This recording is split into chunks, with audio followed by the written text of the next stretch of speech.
आज जिस गंभीर विषय पे चर्चा होगी उस विषय का नाम है JEAES रोग। ये रोग जानलेवा रोग है। ये बच्चों में होता है। ये मस्तिष्क को प्रभावित करता है। 1 से 15 साल तक के बच्चे इससे ज़्यादा प्रभावित होते हैं। तो हम सबसे पहले जानेंगे कि JE और AES रोग का पूरा नाम क्या है। JE का पूरा नाम है जापानी इंसेफ्लाइटिस और AES का पूरा नाम है एक्यूट इंसेफ्लाइटिस सिंड्रोम।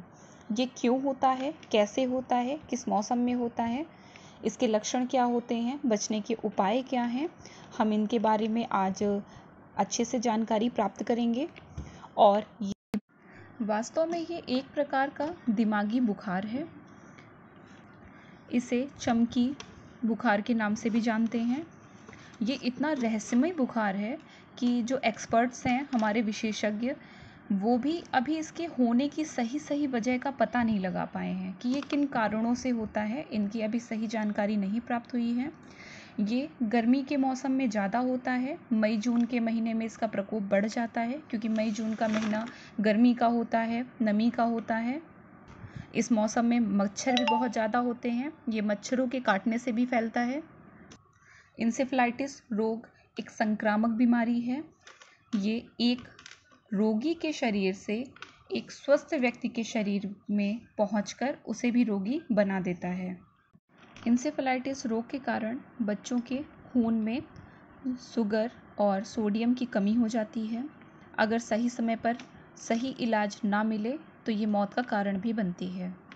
भारत में इसकी मृत्यु दर 20 से 30% है और जो जीवित बचे हुए व्यक्ति होते हैं, यानी जो इस रोग से ठीक हो जाते हैं, उनमें 30 से 50% मानसिक और शारीरिक विकलांगता भी आ सकती है।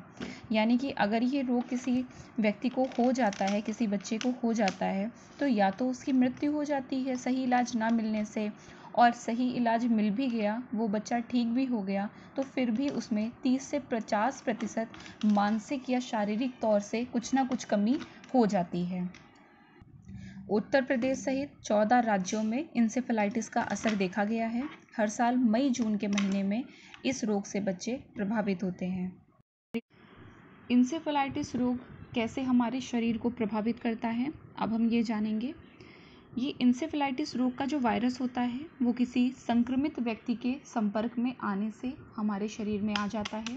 शरीर में आने के बाद ये हमारे ब्लड में शामिल हो जाता है। ब्लड में आते ही ये अपना प्रजनन शुरू कर देता है, जिससे इनकी संख्या बढ़ने लगती है और बढ़ने के बाद में ये दिमाग में पहुंचता है ब्लड के माध्यम से।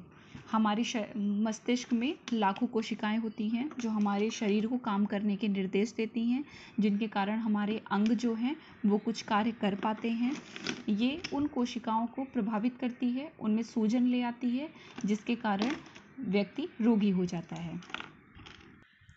कोशिकाओं को प्रभावित करना, उनमें सूजन लाना, इसी कारण इसे एक्यूट इंसेफ्लाइटिस सिंड्रोम कहते हैं। गर्मियों के मौसम में अत्यधिक पसीना निकलता है, जिसके कारण शरीर में पानी की कमी हो जाती है। इस वजह से dehydration, low blood pressure, sir दर्द, थकान, लकवा, मिर्गी, भूख में कमी जैसे लक्षण महसूस होने लगते हैं। ये सभी लक्षण चमकी बुखार के लक्षण भी हो सकते हैं। यह बीमारी शरीर के मुख्य नर्वस सिस्टम या तंत्रिका तंत्र को प्रभावित करती है। बहुत ज़्यादा गर्मी व नमी के मौसम में एक्यूट इंसेफ्लाइटिस सिंड्रोम की रफ्तार बढ़ जाती है। इसीलिए इसका प्रभाव मई जून के महीने में अधिकतर देखने को मिलता है। अब हम जानेंगे कि एक्यूट इंसेफ्लाइटिस सिंड्रोम के लक्षण क्या हैं, ये किस तरीके से पहचाना जा सकता है। सबसे पहला, जब किसी बच्चे को ये वायरस प्रभावित करता है तो उसके शरीर में तेज बुखार आता है। इस बीमारी का पहला लक्षण है तेज बुखार आना। तेज बुखार आने के साथ साथ बच्चे के शरीर में ऐंठन शुरू हो जाती है, तंत्रिका तंत्र काम करना बंद कर देता है, ब्लड शुगर लो हो जाती है। तेज बुखार के कारण बच्चों में बेहोशी आने लगती है, बच्चे बेहोश हो जाते हैं, उनमें दौरे भी पड़ने लगते हैं, जबड़े और दांत कड़े हो जाते हैं। जब बुखार आता है तो बुखार के साथ साथ घबराहट की स्थिति शुरू हो जाती है और कभी कभी ये स्थिति ऐसी हो जाती है कि बच्चा कोमा में भी चला जाता है। अगर सही समय पर सही इलाज ना मिले तो इसका अंत मौत से ही होता है। अभी आप सबने जाना कि जो ये बुखार होता है इसके लक्षण क्या होते हैं। अब हम जानेंगे कि अगर इस तरीके के लक्षण किसी भी बच्चे में नज़र आ रहे हैं तो हम क्या करें। सबसे पहले बच्चों को पानी पिलाएं। बच्चों को इस मौसम में पानी पिलाते रहें। उन्हें ORS का घोल दें। अगर ORS का घोल मार्केट का नहीं है तो आप घर में चीनी और नमक को मिलाकर ये घोल बना सकते हैं। तेज़ बुखार होने पर ताज़े ठंडे पानी से शरीर को पोंछें। ठंडे पानी का मतलब फ्रिज के पानी से नहीं, ताज़े पानी से है। और पंखे से हवा करें। गीली पट्टी बनाकर माथे पर रखें बार बार ताकि बुखार कम हो सके। डॉक्टर की सलाह लें और डॉक्टर की सलाह पर ही दवाएं दें। अगर बच्चे के मुंह से लार या झाग निकल रही है तो हम उसे साफ़ कपड़े से पोंछेंगे ताकि बच्चे को कोई दिक्कत ना हो, सांस लेने में तकलीफ़ ना हो। तेज़ रोशनी नहीं करेंगे रूम में। अगर रूम में ज़्यादा रोशनी है तो आँखों पर कोई पट्टी लगा दें जिससे तेज़ रोशनी उन्हें परेशान ना करे। बेहोशी व दौरे आने की स्थिति में बच्चे को खुले स्थान पर लिटाएं जहाँ पर ताज़ी हवा आ रही हो, प्राकृतिक हवा आ रही हो और रूम ठंडा हो। अगर आपको बच्चे को डॉक्टर के पास ले जाना है तो हमेशा बच्चे को दाईं या बाईं करवट में ही लेके जाएं।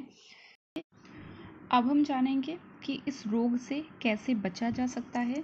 सबसे पहले एक बात आप लोग जान लीजिए कि यह रोग उन बच्चों को सबसे पहले होता है जो बच्चे कुपोषित होते हैं, जो अच्छे से खाना नहीं खाते हैं, गरीब परिवार से हैं, जिन्हें भरपेट भोजन नहीं मिलता, संतुलित आहार नहीं मिलता।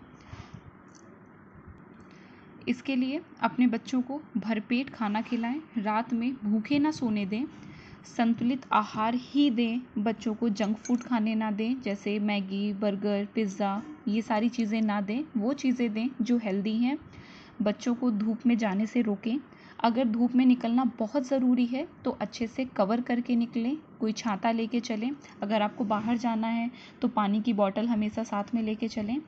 बच्चों को दिन में 2 बार ज़रूर स्नान कराएं। ताज़े पानी से नहलाना बहुत ज़रूरी है, दिन में 2 बार। ORS का घोल आप मार्केट से लाके पिला सकते हैं। घर पे भी आप नींबू, नमक, चीनी का घोल बनाकर उन्हें बराबर देते रहें। मच्छरदानी में सुलाएं क्योंकि जापानी बुखार जो है वो मच्छरों के काटने से होता है। अपने घर के आसपास साफ़ सफाई रखें। पानी जमा ना होने दें, कूड़ा गंदगी न जमा होने दें। आजकल गर्मियों में जो मौसमी फल चल रहे हैं जैसे तरबूज, खरबूज, खीरे, ककड़ी इत्यादि का सेवन अपने बच्चों को कराएं। शिकंजी बनाएं, छाछ बनाएं, लस्सी बनाएं। ये सब बच्चों को ठंडे पेय पदार्थ दें पीने के लिए। बच्चों को भरपूर नींद सोना चाहिए।